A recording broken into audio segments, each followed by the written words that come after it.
السلام علیکم ورحمۃ اللہ وبرکاتہ۔ صحیح 14 اگست منانے کے حوالے سے آپ کیا کہتے ہیں، اور ریلیاں یا جلوس نکالنا اس کی شریعت کے اندر کوئی گنجائش ملتی ہے؟ میرا تو اس بارے میں تاثر یہ ہے کہ اس کو جشن کے طور پر نہیں منانا چاہیے۔ اللہ سبحانہ و تعالیٰ نے نبی علیہ السلام کو مکہ مکرمہ پر فتح دی، خیبر پر فتح دی، یہودیوں پر فتح دی، سارے یہودیوں سے مدینہ طیبہ پاک ہو گیا، مگر نبی علیہ السلام نے یا بعد میں حضرات صحابہ کرام نے تمام فتوحات پر کوئی جشن نہیں منایا، کوئی جشن نہیں منایا۔ یہ جشن کی بجائے یوم تشکر منانا چاہیے۔ بالکل اسی طرح جس طرح حضرت موسیٰ علیہ السلام بنی اسرائیل یہ فرعون کے ہاتھوں غلام تھے، اور اللہ سبحانہ و تعالیٰ نے ان کو آزادی دی، اور اللہ نے فرمایا بھی ہے کہ میری اس نعمت کو یاد کرو، فرمایا۔ تو انہوں نے اس کے یادگیری کے طور پر اس کا روزہ رکھا تھا، شکرانے کے طور پر۔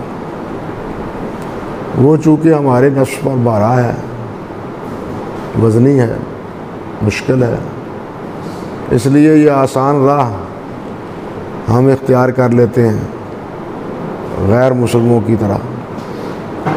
وہ یہ جشن مناتے ہیں۔ اسلام میں اس قسم کے جشن کی کم سے کم مجھے تو اچھے سے اچھے اور بھلے سے بھلے موقع پر بھی خیر القرون میں اس کی کوئی نظیر اور مثال نہیں ملتی۔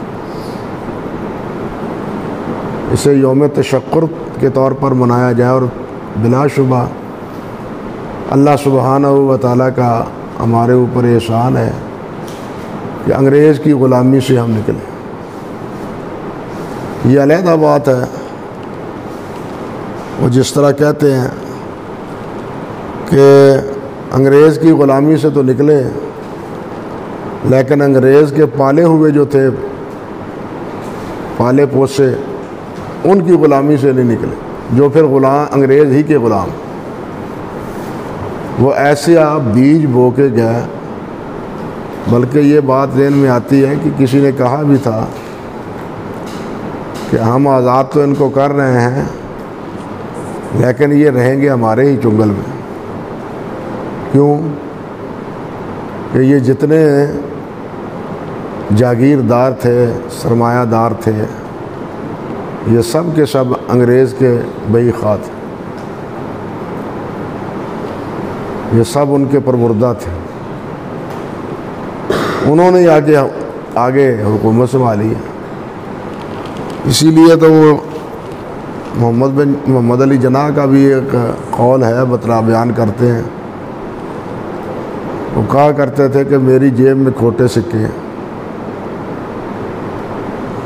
میری جیب میں کھوٹے سکے ہیں، اور وہ کھوٹے سکے یہی تھے جو اسلام نہیں چاہتے تھے، دین نہیں چاہتے تھے۔ اور آزادی کے بعد انہوں نے دین کے سامنے رکاوٹیں کھڑی کی ہیں۔ دین کو متعارف کرانے کے لیے اور اس کے غلبے کے لیے پاکستان میں کچھ نہیں ہوا، بلکہ بعض مراحل پر تو ان ظالموں نے دین کو مذاق بنایا۔ اب سعودیہ بھی یوم الوطنی مناتا ہے، خوشی کا اظہار کرتا ہے، لیکن وہ اس طرح جلوس جلاس وہ تو نہیں نکالتے، نہ ہی وہ اس کی اجازت دیتے ہیں جلوسوں کی۔ وہ سمجھتے ہیں کہ یہ جلوسوں کی کسی نہ کسی نام پر اگر ہم نے اجازت دے دی تو کل ہماری بادشاہت کو خطرہ ہوگا۔